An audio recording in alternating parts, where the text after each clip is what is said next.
The Leviathan Chronicles. Season 2.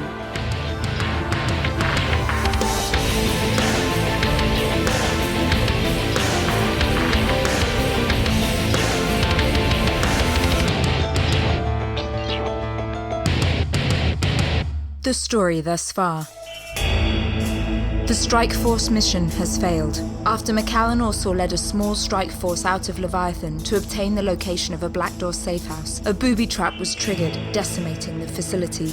McAllen and her team were heavily injured, and the team's tracker and tactical officer Gregor Roginski is still unconscious. In Japan, Tully has been granted freedom by the Yakuza gangsters that captured he and Oberlin after being betrayed by Fishegg Freddy. He has convinced Kasunori Tanaka, the CEO of Nankatsu Industries and secret head of the Yakuza, that he knows the location of Tanaka's missing son, who is being held by Jason Sterling. Tanaka gave Tully his freedom and 72 hours to find his son and bring him back to Japan. If he fails, Tanaka will execute Oberlin Sinclair. But back in New York City, a long-awaited showdown is about to take place. Whitt Roberts and Seinshun have joined forces. They have set up a rendezvous point with Jason Sterling, who has now become mutated and perverted since establishing an unstable cerebral connection with two enforcers that were burned alive in Mumbai, leaving his body stronger, his mind keener, and his skin a scarlet shade of red. Seinshun has agreed to help Door Number 12 find the Seraxian aliens using a device he has hidden in New York. And now, Chapter 35, The Station. Binghamton, New York. The black Gulfstream 650 jet landed on the remote grass airstrip near the Catskill Mountains of upstate New York. No lights were visible on the interior, and the plane moved ghost-like into the open doors of the concealed hangar. Once the hangar bay doors shut securely, the interior floodlights of the hangar popped on, and the hatch door of the jet was released. Feels nice to be back on U.S. soil. Feels nice not to be under attack. Need to get you to a Dr. Whitt. I have someone. I'll be fine, Seinshun. Our door has facilities that Not can... anymore, you don't. The intelligence in Mumbai shows that the door lock burn notice is in full effect, and that you and your compatriot Jason Sterling are now wanted men with almost all major intelligence and law enforcement agencies. You'd be lucky to buy Tylenol at a Walgreens. Anjali, the slender pilot of Seinshun's private plane, exited the cockpit and walked towards the two men. She removed her headset, allowing her dark black hair to fall down to her mid-back. Seinshun looked at her closely and could see deep circles under her eyes. Anjali, that was tremendous flying back in Nepal. I'm just glad you made the upgrades to the engines and the venting ports I suggested. Our radar signature has been substantially diminished, and the speed got us here 90 minutes early. You have a blank check, Anjali. You know that. You can ask for anything. Not anything. You need to get some rest, Anjali. Come on. We need to get to New York. Seinshun, Whitt, and Anjali walked to the bottom of the jetway. Seinshun's dark green Aston Martin DBS was parked near the bottom, and a dark-skinned Gujarati man exited the car. He nodded swiftly to Seinshun, and then walked up the jetway to enter the black, unmarked plane. Whitt walked over to the car to place his bag in the trunk, but Anjali stayed close to Seinshun. Do you trust this man, Seinshun? No, but I need his help if I'm going to keep our people alive. Well, then do you trust me? With my life, you know that. Then trust me when I tell you that this man is not your partner. He'll use you. I'll use him, Anjali. He's just waiting for an opening so he can betray you. I can sense it. You know we rely on you in India, Seinshun. Immortals aren't supposed to die. And pilots are supposed to work in shifts. You haven't rested in 24 hours. I'm better than your other pilots, even with no sleep. And others rely on me to keep you safe. Undoubtedly, but... Just be careful, Seinshun. I will.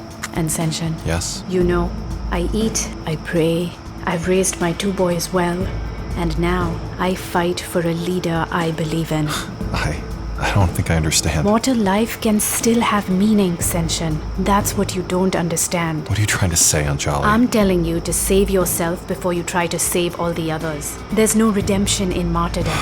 I need to go, but if you need anything... I won't. Good luck with your partnership. Call me when you need me. I will. Seinshun took a few steps towards the car and joined Whitt inside. I like your taste in cars. Don't even know. Seinshun put his foot down and sped the car down the gravel driveway on Route 17 south. As the car picked up speed, Seinshun activated the exterior night vision on the windshield while arming the radar jammer and police frequency monitors. Whitt looked at his wristwatch. It read 4:30 a.m. We have less than 18 hours to rendezvous with Jason Sterling at the station. Have you confirmed that he's picked up Rebecca Kinderman? He has her in custody. Unharmed? For now. The leader of my door is uneasy with this partnership. I sincerely hope for your sake, and Rebecca's, that you can locate the aliens. I don't like your threats. They're not threats, Seinshun. They're facts. The DBS reached the town of Harriman and then continued to streak south on the New York State Thruway towards Manhattan. Seinshun had the car cruising at over 110 miles per hour in the Catskill Mountains, with full passive and active radar detection. But as they grew closer to the suburbs of New York, he brought the speed down to a reasonable 70. The congestion on the road was greater even at this early hour in the morning, and getting into an accident or having to deal with law enforcement at this point would be calamitous at best. The Aston crossed the George Washington Bridge and made its way down the West Side Highway, turning off at 57th Street. Seinshun drove through the morning congestion towards Columbus Circle, where he parked in the driveway of the Mandarin Oriental Hotel. Checking in. Name, please. Seymour Sigler. Please, Mr. Sigler. We don't want another incident like last time with those No, ghosts. there won't be any problem, I assure you. Not like last time. Just the room, please. Of course. The Oriental Suite on the 52nd floor. Thank you. Whitt and Seinshun walked to the back of the elegant lobby and rode the gleaming glass elevators up 50 stories to the enormous suite that overlooked all of Central Park and Fifth Avenue. A thick black velvet sofa with leopard print pillows encompassed most of the space beside the floor-to-ceiling windows, while the far wall was dominated by built-in bookshelves constructed of polished Macassar wood. Nice digs. Thanks. I hope you enjoy it. What about you? We now have 15 hours until we rendezvous at the station. I need to get some preparations in order. I'll come with you. No, you won't. We're partners, Seinshun. That was the deal. The deal was to collaborate on finding the aliens and freeing them. I don't need you tagging along on my personal errands. You're going to Sutton Manor. I am. And you don't want Blackdoor to know where it is? Are you going to give me every Blackdoor access code so I can snoop freely through all your files from years of clandestine operations? Always know your current location, identify all your potential targets. We have a partnership, not a merger, and I always keep my end of the bargain. We are going to find the aliens, but I need to take care of some arrangements first to make sure that happens so that the device I've hidden can work properly. So in the meantime, enjoy the wet bar on the left and watch the sunrise over the skyline. I'll be back in a few hours so we can make our rendezvous And what? And don't try to follow me, Whitt, or have someone follow me, or try and track me. Do you understand? That would be a violation of our partnership. Be back in a few hours, Seinshun, and don't be late. Seinshun turned and left quickly, taking the elevator down but exiting through the adjacent shopping mall, not the hotel street level. He walked through the Thomas Pink and the Williams-Sonoma store to assure he wasn't being followed, before entering the subway station at Columbus Circle and taking the downtown express train to 14th Street. He waited until the doors were about to close before jumping out and taking the local train back uptown to 28th Street, where Seinshun ran back to street level and hailed a cab. He had the taxi drop him off on 57th Street and 1st Avenue, walking into the ATM entrance of Citibank, but quickly exiting through the main entrance around the corner. From there, he quickly walked the remaining 2 blocks to Sutton Manor, the secret headquarters of the rebellion and Seinshun's home for the past 70 years. The manor was actually a conglomerate of several townhouses that were secretly joined within their interior, although no one from the outside would ever imagine the massive assembly could ever constitute a single dwelling. Seinshun entered at the 58th Street entrance, overlooking the East River, where he passed the retinal and finger-swiping DNA tests for the powerful locks on the door to unbolt and allow entry. The great house was empty, and the sounds of his own footsteps made Seinshun feel heavy and alone. It's been less than a week, yet it feels like years since I've been here. Last time I was with Nathaniel. Poor soul. Brave young man. He risked so much to bring us those Haon plans. Whatever the hell they were. Evangeline's secret project that his father worked on. Did his father know about the aliens? Who else kept your secrets, Evangeline? Seinshun walked down the long main corridor of Sutton Manor and stopped midway through to turn to his left. He paused outside the door, took a deep breath, and entered the medical laboratory, the last room where he had seen Ikoro alive. Once inside, he didn't allow himself the luxury of reminiscing. He quickly opened the medical refrigerator and began to prepare a syringe before placing it into a hard plastic case and placing it into his satchel. Another of your scopolamine barbiturate cocktails. I thought you had more subtle means of coercion. Seinshun spun around and cocked his Walther pistol in the darkness. Alexander? You call this security for the headquarters of the Immortal Rebellion? Seinshun holstered his pistol and watched his best friend walk out of the darkness of the laboratory. The limp from his artificial leg was just barely noticeable. What are you doing here? I thought you were in Amsterdam. I wanted to see what happened to Nathaniel. That little Turk has a lot of spirit, leaping through unknown keyholes and outrunning Gravelar's goons. I had some thoughts on the Heian schematics that he stole. The boy's dead, Alex. He died a few days ago when we were infiltrating Shenlong. He was killed by one of those enforcers Blackdoor created. He fought bravely. Do you ever wonder why everyone seems to die around you, Seinshun? Don't start. That's not fair, Alex. You know that. No. I found some blood on the far wall. I analyzed it against our database. It was Ikoro's blood, Seinshun, and whoever did it did a damn sloppy job of cleaning up. The bastard also left his fingerprints on the chair she was sitting in. Seinshun closed his eyes tightly. Ikora was the traitor you warned me of. She was about to reveal the location of Sutton Manor. She was working for Blackdoor. What? Blackdoor? That's impossible. How She was having an affair with a mortal, the CEO of Nankatsu Industries. She even had a child with him. A child? You mean a between? Does she realize how dangerous... Blackdoor was using the child as blackmail. She was going to tell them everything about us. You killed her. I made a vow to protect Sutton Manor and the rebellion. That's a greater responsibility than any personal feelings I might have harbored. I'm beginning to wonder if you have any feelings left at all. Alex, you are my friend. You know me better than this. It was my design to leave Leviathan. My idea. You understand that I have a responsibility to the rebellion, to the hundreds of citizens that walked out of Leviathan, walked out of a paradise to join me on the surface. It was never a paradise. It could have been, but I promised them that I would take care of them, that I would find a way to preserve their immortality. That was on my head, and now I think I finally have a way to preserve it, forever. The cloning experiment. John and Teresa's child. What's its name? McAllen? No, I fear we've lost control of her. She's been taken to Leviathan, and we can't be sure whether she's alive or that Evangeline hasn't been more persuasive. No, I think I found another way to keep everyone who left with us alive. How? Evangeline has kept a horrible secret within the bowels of Leviathan. The Syraxian aliens are here on Earth. What? The Syraxian aliens? The ones that Evangeline saved? They're on Earth? Apparently they never left, Alex. After they helped Evangeline create Leviathan, she imprisoned them and held them hostage to assure a constant supply of starstones to feed her growing population. Shocking. You're sure of this? Completely. And where on Earth are they? Sadly, I'm not sure yet, but I've made an uneasy alliance to find out exactly where they are. An alliance with whom? With the Blackdoor group. With Blackdoor, our sworn enemy. The people who caused more immortal deaths than the damned Signal or Age Attritia. Blackdoor, the ones that just killed Nathaniel. My God, you really have lost any sense of feelings, haven't you? Let me ask you, have you lost your mind as well, Seinshun? It's a partnership, and it won't be a lasting one. Of course it won't. They'll kill you or betray you the first chance they get. Blackdoor has been working with the aliens and helped orchestrate a breakout from Leviathan. Evangeline has kept them prisoner for 1,000 years, and as such they are wary of immortals. They're lost somewhere in the Keyhole network, but I think I have a way to find them. And what will you do? Let's say that Blackdoor doesn't stab you in your sleep, and let's say there's even a little bit of your soul left. What then? How does any of this help the rebellion? If I can find the aliens and speak to them, then I can convince them to give us the Starstone, not Evangeline. Maybe they can even help us devise a genetic sequencing to avoid the Starstone infusion altogether. It'll be a chance to be truly free, Alex, to liberate the aliens and make sure that our people will never have to know the shadow of death. You're delusional, Seinshun. These people are killers. They'll get what they want from you and then throw you away like tissue paper. Have you considered that you might be wrong? That the aliens may resent you as much as Evangeline and may refuse to help you? Then their Blackdoor saviors will have to be removed from the equation entirely, and I'll be in a position to exact our revenge. And what about the aliens? If they don't help us, then the aliens will have to learn that incarceration in Leviathan will be a paradise compared to what I'll do to them. I will save my people, Alex, and at this point, I really don't care if I have to kill a few Syraxians to do it.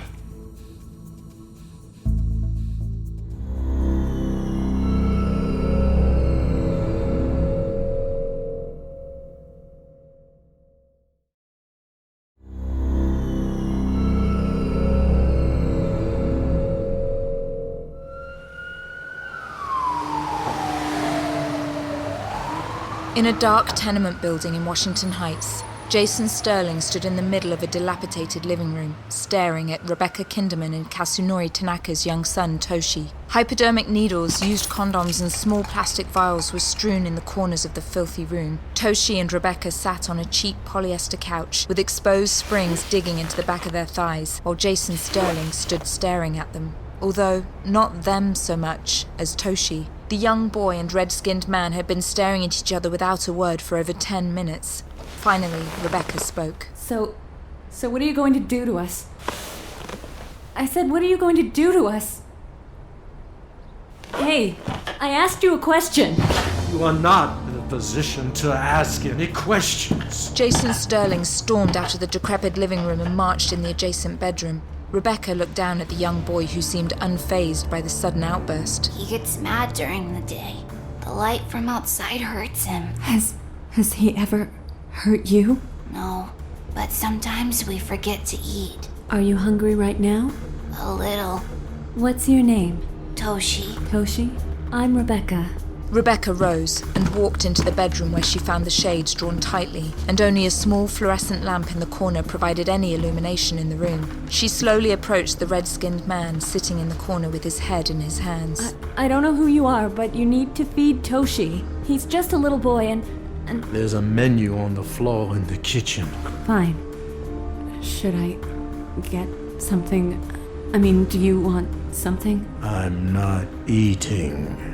Please, can I ask you something? Jason failed to respond, but he also made no outburst to stop her. Why did you kidnap me? You were requested. Requested?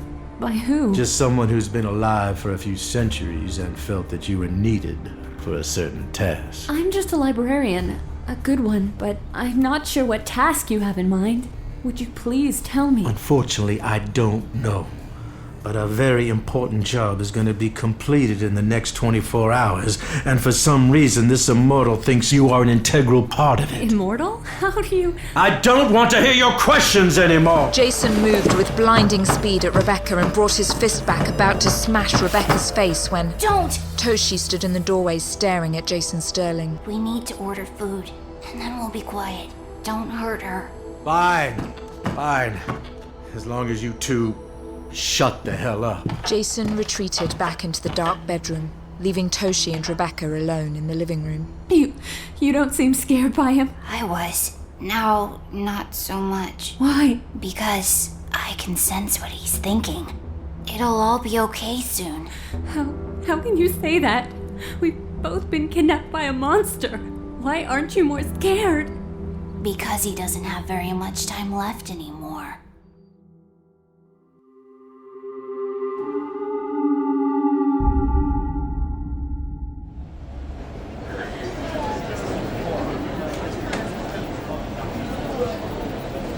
This is Brooklyn Bridge, City Hall. You know, gay marriage was just legalized in New York, but if you're taking me to City Hall... Don't flatter yourself. This is how we get to the safe house. Of course, the station. It was a train station all along. New York has the largest transit system in America. Here, you're going to need these. Whitt reached into his backpack and handed Seinshun a pair of night vision goggles. He also removed a small laptop computer from his bag and booted it up. What are these for? Whitt ignored the question and tapped furiously into his Ladies laptop. and gentlemen, this is the last stop on this train. Everyone, please leave the train. Whit, this is the last stop on the 6th train. You need to get off. Sit down and shut up.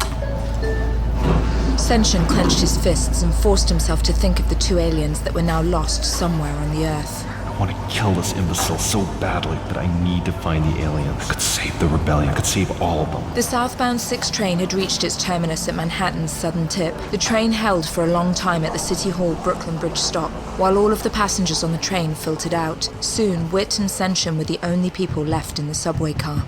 Is this your safe house? A subway car? There. Done. The subway car's doors slammed shut, and the train lurched forward and began a slow crawl into the dark tunnel ahead. It followed its typical path of meandering access rails and tunnels to bring the train around to the northbound subway tracks, where it would reverse its journey and bring New York City commuters towards Harlem and the Bronx. The train shuffled and bobbed around the recessed tracks for several minutes before Seinshun's attention was slowly drawn to the window.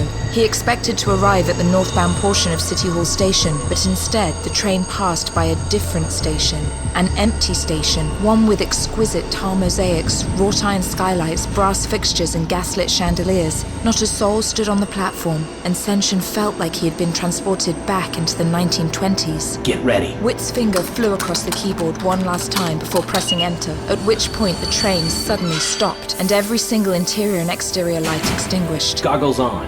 Whit and Seinshun each activated their night vision goggles, illuminating the interior of the subway car in a pale green pallor. Even though it was past 10 o'clock at night, the moonlight streaming in from the skylights of the station made the platform seem as bright as day. Hurry, follow me. Whit picked up his backpack and quickly walked to the back of the car and opened the rear door to enter the space between the rail cars. He deftly climbed over the protective gate and jumped down to stand on the subway tracks. Watch out for that third rail, Seinshun. I don't think your immortality will protect you from 700 volts of electricity. Seinshun hated being in the position of following Whit and not knowing exactly where they were going. He cursed himself for not being aware of this abandoned subway station and for being ignorant that the Blackdoor group had created a safe house within his own city. As soon as Seinshun and Whit climbed onto the main platform, they ran inside one of the side entranceways to the station. With a few keystrokes on his laptop, the lights in the station came back on, and the formerly stalled 6 train rumbled to a noisy start and continued its northbound journey along the east side of Manhattan. Now what? Now,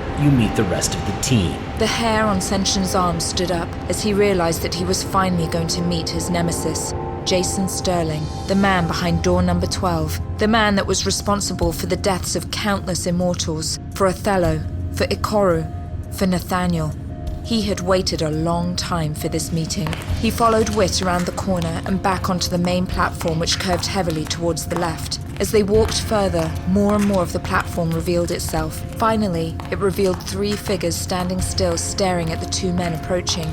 It was a strange combination, Seinshun thought. A young Japanese boy, maybe 5 or 6 years old, wearing a dirty school uniform, and a tall woman with chestnut hair and glasses. In the middle of them stood a grotesque image of a man. The person was bald, wearing oversized fatigue pants and boots, and held a trench coat in his swollen hand. He also wore the tatters of a white button shirt, ripped and completely open at the chest, revealing his deeply inflamed skin that seemed to glow crimson. He looked more muscular than a typically fit human, with bulges and curves that seemed abnormal in places. His eyes were a solid block of ruby color. His muscles tightened as Seinshun approached. Jason Sterling. I have waited a long time to meet you. You're not what I expected. Seinshun, leader of the Immortal Rebellion. I think it's very safe to say that I've been looking forward to meeting you as well. The 2 men stared at each other with hatred. Which says you know how to find the aliens your people enslaved. I certainly hope for your sake that you can. My people rebelled from Leviathan and risked their lives in order to live in freedom. I know that I'm risking my life right now for the freedom of 2 sentients I've never met. So do not take a sanctimonious tone with me, murderer.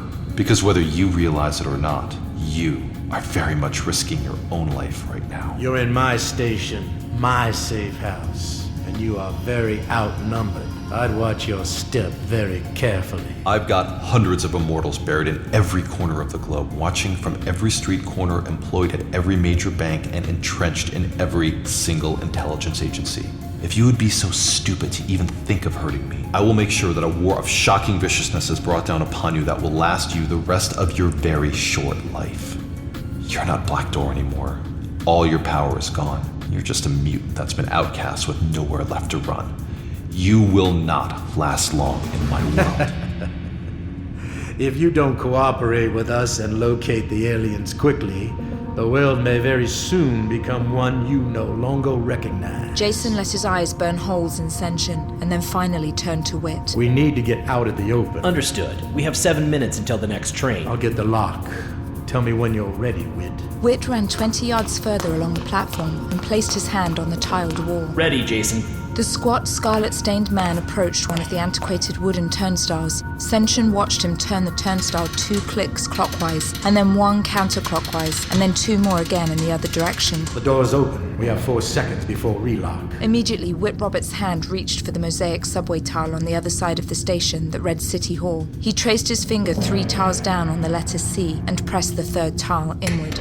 5 feet to the left of Whitt Roberts, an almost indiscernible crack in the wall widened, and a tiled doorway recessed inward to reveal an entrance in the side of the station wall. Welcome to our safe house, the station. Seinshun was amazed. He had lived in New York for over 70 years and had spent time there for over a century. He prided himself on knowing its secrets, its speakeasies, its architecture, and its underbelly. He had never seen a structure hidden so well and in such plain sight as this. A clandestine sanctuary.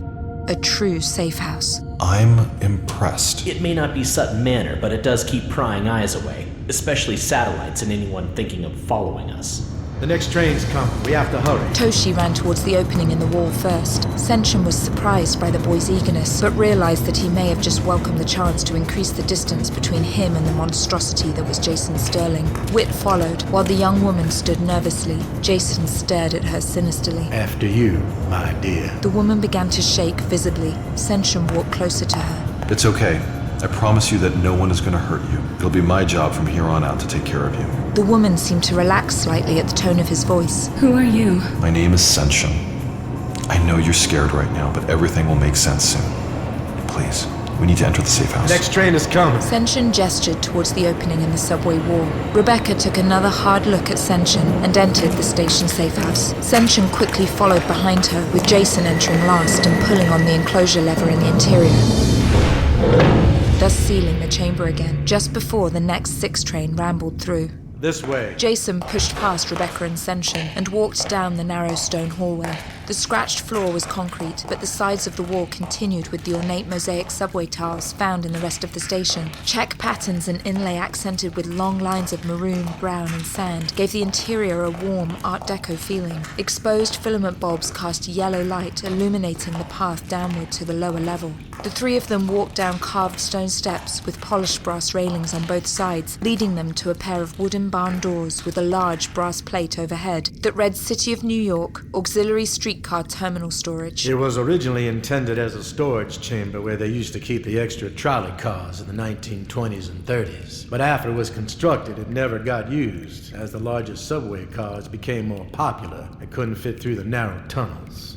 The original entrance was destroyed as the subway system was expanded, so this runoff station doesn't show up on most blueprints. Door number 12 created their own access decades ago, although Whitt and I have refined the interface. Jason threw the doors fully open, and Seinshun was astounded by what he saw. The station safe house was almost half a football field in length. The large vaulted tiled ceiling extended up over 20 feet and was supported by thick Corinthian limestone pillars. Several flat-screen monitors covered the right side of the wall, displaying news channels, closed-circuit camera footage, and satellite reconnaissance over a geographic region Seinshun couldn't identify. At the far end of the wall were several large rack-mounted servers and an adjacent Cray XE6 processing unit, but on the other side of the room were several refrigerators, as well as open shelves containing scores of dried noodles, canned vegetables, MREs, and cases of bottled water. Further along the wall appeared to be a wine rack, as well as a card table and backgammon board. On the other side of the room was a stainless steel operating table with several glass cabinets of first aid supplies.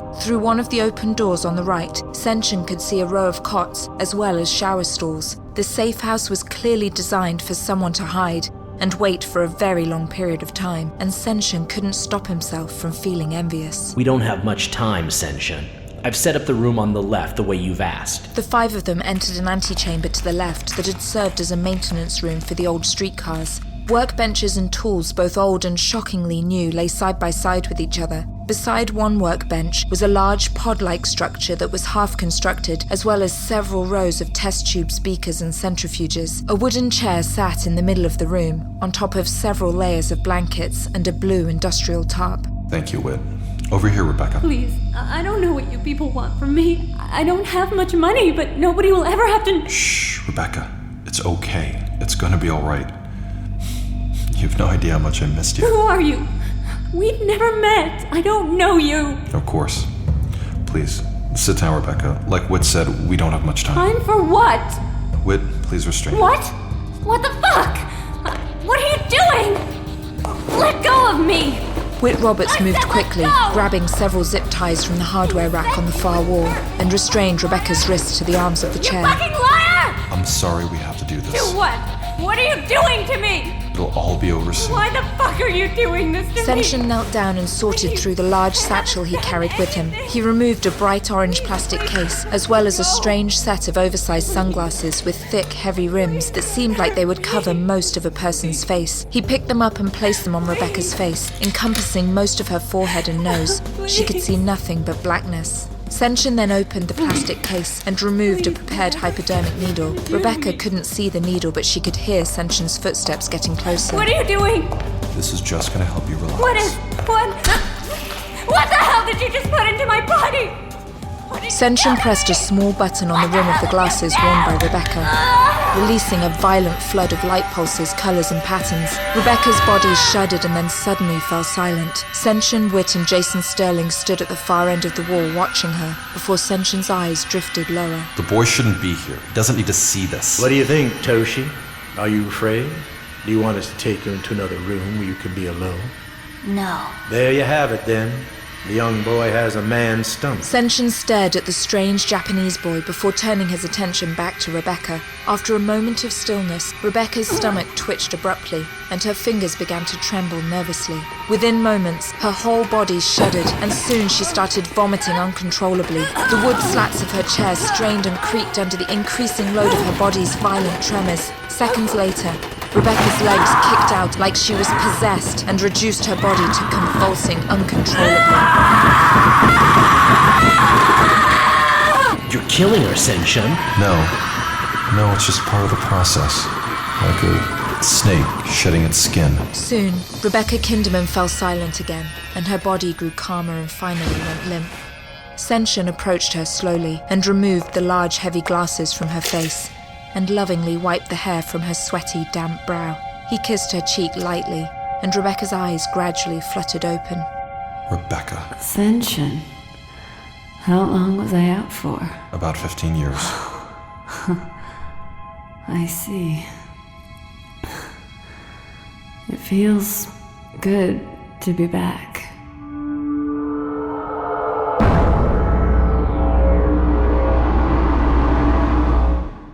You have been listening to the Leviathan Chronicles. The Leviathan Chronicles was written and created by Christof Laputka, produced by Robin Shaw, produced and musical composition by Luke Allen, directed by Nobi Nakanishi.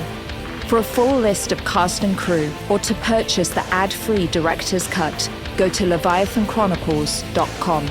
Thank you for supporting us, and thank you for listening.